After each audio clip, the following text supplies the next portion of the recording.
রাজধানী যখন ঘুমের প্রস্তুতি নিচ্ছে ঠিক তখনই ক্ষমতার করিডরে শুরু হয়েছে এক রক্তহীন করা অস্থিরতা। দেয়ালে ঝোলানো ক্যালেন্ডারের পাতায় লাল দাগ দেওয়া হয়েছে আগামীকালের তারিখটিতে।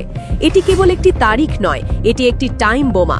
যদি আগামীকালের মধ্যে জুলাই সনদ বাস্তবায়নের চূড়ান্ত ঘোষণা না আসে, তবে শান্ত এই শহর রূপান্তরিত হবে এক অগ্নিগর্ভে। 11 দলীয় ঐক্যের লিয়াজো কমিটির রুদ্ধদ্বার বৈঠক থেকে বেরিয়ে এসেছে সেই ভয়াবহ সংঘাতের ইঙ্গিত। জুলাই সনদ ও অভ্যুত্থানের আকাঙ্ক্ষার সঙ্গে গাদ্দারি করেই গ্রেপ্তার হয়েছে স্বরাষ্ট্রমন্ত্রী সালাউদ্দিন আহমেদ। অনেক বড় খবর, আপনাদের দোয়া হয়তো কাজে লেগেছে। আজকের খবর হলো, আপনারা অবাক হবেন যে 100% ধরে রাখেন, কত ধানে কত চাল বিএনপি সরকার এবার টের পাবে। বিএনপির সব গোপন রহস্য, সব গোপন রেকর্ড ধীরে ধীরে ফাঁস হয়ে যাবে, ফাঁস হতে শুরু করেছে। এই শর্ত না মানলে তাকে ক্ষমতা ছেড়ে লন্ডন ফিরে যেতে হবে। আপনাদের নাকে বর্ষি লাগানো, জনগণ প্যান্ট খুলে ফেলবে, তারপর আবার লন্ডন পালিয়ে যেতে হবে। যেমন পিতা তেমন তার সন্তান। পিতা বাংলাদেশের ইতিহাসের সাথে গাদ্দারি করেছে, এরপর করতেছে তার পুত্র, গুণধর পুত্র তারেক রহমান। ঠিক একইভাবে জিয়াউর রহমানকে যেভাবে হত্যা করা হয়েছিল, তার পুনরাবৃত্তি কি আমরা তারেক রহমানের ক্ষেত্রে দেখব? ওবায়দুল কাদের আওয়ামী লীগের সাধারণ সম্পাদক, সে কলকাতায় মারা গিয়েছে। বন্ধুরা, একদম ব্রেকিং নিউজ, কারণ আমি সর্বপ্রথম আপনাদেরকে জানাচ্ছি, কিন্তু এই খবর এখনো পর্যন্ত কেউ আপনাদের সামনে নিয়ে আসতে পারেনি। একদম এক্সক্লুসিভ আমার দর্শকদের জন্য, একদম এক্সক্লুসিভ, কারণ এখনো পর্যন্ত আপনারা জানতে পারেননি, তাই না? সংবিধান কোনো দেশ জন্ম দেয় না, দেশে সংবিধান জন্ম দেয়। সংবিধান মানুষ জন্ম দেয় না, মানুষই সংবিধানকে জন্ম দেয়। তাহলে এই সংবিধান কইরা দেশে এই বিভাজন কইরা কি লাভ? সাহস দেখায়ও না, ওদের মতো সাহস দেখাইলে ওদের মতো ধ্বংস হয়ে যাবা। প্রধানমন্ত্রী তারেক রহমান সংসদে অনুপস্থিতি যখন থাকবেন, তখন তার দায়িত্ব পেয়েছেন দুজন ভারতীয় নাগরিক বলতে পারেন। একজন হলেন মির্জা ফখরুল ইসলাম আলমগীর, আরেকজন হলেন সালাউদ্দিন আহমেদ। অসহায় নিরুপায় বিএনপি সরকার বিরাট ফাঁদে আটকে আছে। বিএনপি সরকারের সিদ্ধান্ত গ্রহণ প্রক্রিয়া নজিরবিহীন ফাঁদে আটকা। বিএনপি সরকার স্বাধীন নয়।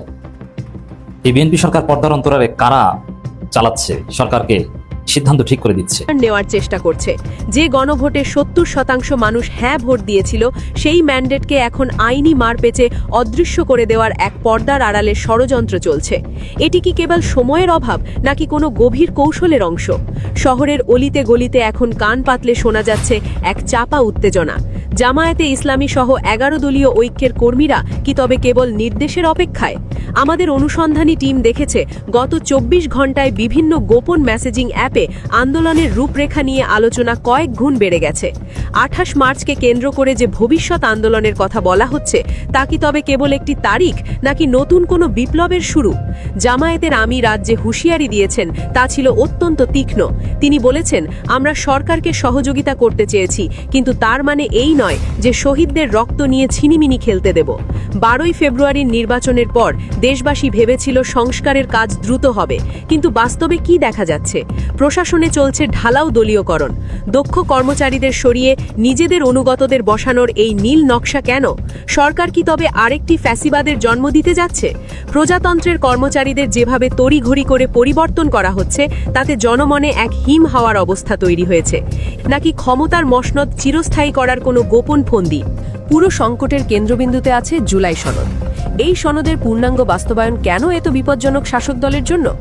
কারণ এই সনদ বাস্তবায়িত হলে প্রশাসনের প্রতিটি রন্ধ্রে থাকা দুর্নীতির শিকড় উপড়ে যাবে। বিচার বিভাগ আর সরকারের আজ্ঞাবহ থাকবে না। আর ঠিক এ কারণেই ক্ষমতার দাবার ছকে এক ভয়াবহ চাল দেওয়া হয়েছে। সংস্কার কমিশনের অধিবেশন ডাকার সময়সীমা আগামীকাল শেষ হবে, অথচ সরকারের কোনো ভ্রুক্ষেপ নেই।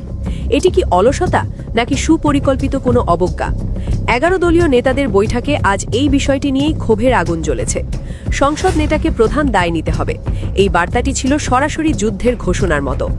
জাতির কাছে ক্ষমা পাওয়ার কোনো পথ সরকার রাখছে না। ইনভেস্টিগেশন বলছে, যদি আগামীকাল অধিবেশন না ডাকা হয়, তবে রাজপথে এমন এক পরিস্থিতি তৈরি হবে যা সামলানোর ক্ষমতা বর্তমান প্রশাসনের হয়তো থাকবে না। এটি কি কোনো বড় রাজনৈতিক দুর্যোগের শুরু? ক্ষমতার এই দাবার গুটি কিভাবে উল্টে যাচ্ছে এবং রাজপথের দখল কার হাতে যাবে, তা জানতে এবং সত্যের প্রতিটি পরত উন্মোচন করতে এখনই নিউজ বিডি লাইভ সাবস্ক্রাইব করুন। গোপন সূত্র বলছে আন্দোলনের এই তেজ কমিয়ে দিতে শাসক দল থেকে জামায়াত নেতাদের কাছে এক লোভনীয় প্রস্তাব পাঠানো হয়েছিল। প্রস্তাবটি ছিল অত্যন্ত আকর্ষণীয়, ডেপুটি স্পিকারের পদ। কিন্তু রাজনীতির এই মাস্টারমাইন্ডরা যা চেয়েছিলেন তা সফল হয়নি। তারা ভেবেছিল একটি পদের টোপ দিয়ে জুলাই সনদের দাবিকে হিমঘরে পাঠিয়ে দেওয়া যাবে। কিন্তু 11 দলীয় জোট প্রমাণ করেছে তারা জুলাই সনদের আংশিক নয়, পূর্ণাঙ্গ বাস্তবায়ন চায়। পদের বদলে তারা বেছে নিয়েছে আন্দোলনের কণ্টকাকীর্ণ পথ। এটি কি একটি আত্মঘাতী সিদ্ধান্ত, নাকি আগামীর কোনো বড় বিজয়ের প্রস্তুতি? ষড়যন্ত্রের জালটি আরও গভীরে। 6 সিটিতে যেভাবে প্রশাসক নিয়োগ দেওয়া হয়েছে তা নিয়ে জামায়াত নেতারা ক্ষোভ প্রকাশ করেছেন। এটি কি নতুন কোনো ফ্যাসিবাদের ব্লুপ্রিন্ট? নির্বাচন নিয়ে জনমনে যে শঙ্কা তৈরি হয়েছে তা কি ইচ্ছাকৃত? প্রতিটি অনুচ্ছেদে ফুটে উঠছে এক গভীর রহস্যের হাতছানি। প্রজাতন্ত্রের সচিবালয় থেকে শুরু করে পুলিশের সদর দপ্তর, সবখানেই এখন এক রহস্যময় নীরবতা। কিন্তু এই নীরবতা কি সম্মতির, নাকি ঝড়ের আগের স্তব্ধতা? আমাদের বিশেষ ইনভেস্টিগেটিভ টিম প্রশাসনের অন্দরে এমন কিছু তথ্য পেয়েছে যা শুনলে যে কারো শরীর হিম হওয়ার অবস্থা হবে। অভিযোগ উঠেছে জুলাই সনদের সংস্কারের কাজগুলোকে একটি বিশেষ সেলের মাধ্যমে ফাইলবন্দি করে রাখা হয়েছে। এটি কোনো প্রশাসনিক দীর্ঘসূত্রতা নয়, এটি হলো সেই মাস্টারমাইন্ডের আঁকা একটি নিখুঁত নীল নকশা। 11 দলীয় ঐক্যের শীর্ষ নেতারা যখন প্রশাসনের ঢালাও দলীয়করণ নিয়ে প্রশ্ন তুলছেন, তখন পর্দার আড়ালে চলছে দক্ষ কর্মচারীদের সরিয়ে অনুগত পাপেট বসানোর মহোৎসব। কেন এই তড়িঘড়ি? কেন দক্ষতাকে বিসর্জন দিয়ে আনুগত্যকে প্রাধান্য দেওয়া হচ্ছে? উত্তরটা পরিষ্কার। যদি রাজপথে আন্দোলন দানা বাঁধে, তবে এই অনুগত বাহিনীকেই ঢাল হিসেবে ব্যবহার করবে সরকার। এটি কি জনগণের বিরুদ্ধে কোনো ভয়াবহ যুদ্ধের প্রস্তুতি? জুলাই সনদ কেবল কিছু দাপ্তরিক সংস্কার নয়, এটি হলো সেই আয়না যা শাসকের কুৎসিত চেহারাটা জনসম্মুখে উন্মোচিত করে দেয়। এই সনদে বিচার বিভাগের যে স্বাধীনতার কথা বলা হয়েছে তা যদি কার্যকর হয়, তবে কোনো সরকারি আর আদালতকে নিজের লাঠিয়াল বাহিনী হিসেবে ব্যবহার করতে পারবে না। রাজনীতিতে অকল্পনীয় কিছু ঘটাচ্ছে নাসিরউদ্দিন পাটোয়ারিরা, তরুণ প্রজন্ম। দর্শক, বর্তমান 72-এর সংবিধানের বিরুদ্ধে জনমত তীব্র থেকে তীব্রতর হয়ে উঠছে। 72-এর সংবিধান ট্রলযোগ্য হয়ে উঠেছে। 72-এর সংবিধানের বিরুদ্ধে তোলপাড়। এই সংবিধান মানা এখন হাস্যরসের বিষয়, ট্রলযোগ্য বিষয়। অথচ সংবিধান মানতে সবাই বাধ্য, কিন্তু 72-এর সংবিধান কেউ মানে না। এই সংবিধান নিয়ে সবাই হাসি তামাশা করে, মশকরা করে। হ্যাঁ, তরুণ প্রজন্ম এই সংবিধানকে তুচ্ছ তাচ্ছিল্য করছে। অতএব এই সংবিধান ছুঁড়ে ফেলা অনিবার্য, এবং নাসিরউদ্দিন পাটোয়ারিরাই এটা করবেন। ওদের হাত ধরেই আরেকটা বিপ্লবের মাধ্যমে প্রয়োজনে এই সংবিধান আস্থা করে নিক্ষিপ্ত হবে। যদিও এই সংবিধান ছুঁড়ে ফেলার কথা সর্বপ্রথম বলেছিলেন বেগম খালেদা জিয়া। অন্য কেউ খালেদা জিয়ার মতো বলতে সাহস পাননি। বেগম খালেদা জিয়ার পথ ধরে নাসিরউদ্দিন পাটোয়ারিরা এই সংবিধানকে জয় বাংলা করে দিবেন। কারণ এই সংবিধান ভারতের তৈরি সংবিধান, এই সংবিধান ভারত থেকে চাপিয়ে দেওয়া সংবিধান, এই সংবিধান রচিত হয়েছে ভারতে বসে। অতএব বাংলার জনগণ এই সংবিধান মানতে পারে না। বিএনপি এই সংবিধান মানত না, কিন্তু এই সংবিধানের মধ্যে একটা মধু আছে। যারা ক্ষমতায় আসে তারা এই সংবিধানকে আঁকড়ে ধরতে চায়। ক্ষমতার বাইরে থাকলে কেউ এই সংবিধান মানতে চায় না, কারণ এই সংবিধানে ক্ষমতাসীনদের ফ্যাসিস্ট হয়ে ওঠার সুযোগ দেওয়া হয়েছে। যার ফলে বিএনপি এখন এই সংবিধানের পূজা করার চেষ্টা করছে। বিএনপি সংবিধান পূজা করছে, কিন্তু মজার বিষয় দেখেন, নাসিরউদ্দিন পাটোয়ারির একটা ইম্পর্টেন্ট বক্তব্য, ইটস ভেরি সিগনিফিকেন্ট। এই সংবিধানের কারণে জুলাইয়ের অসংখ্য মানুষ শহীদ হয়েছেন, এবং এই সংবিধান ছুঁড়ে ফেলতে আমরা দ্বিধা করব না। It's very significant.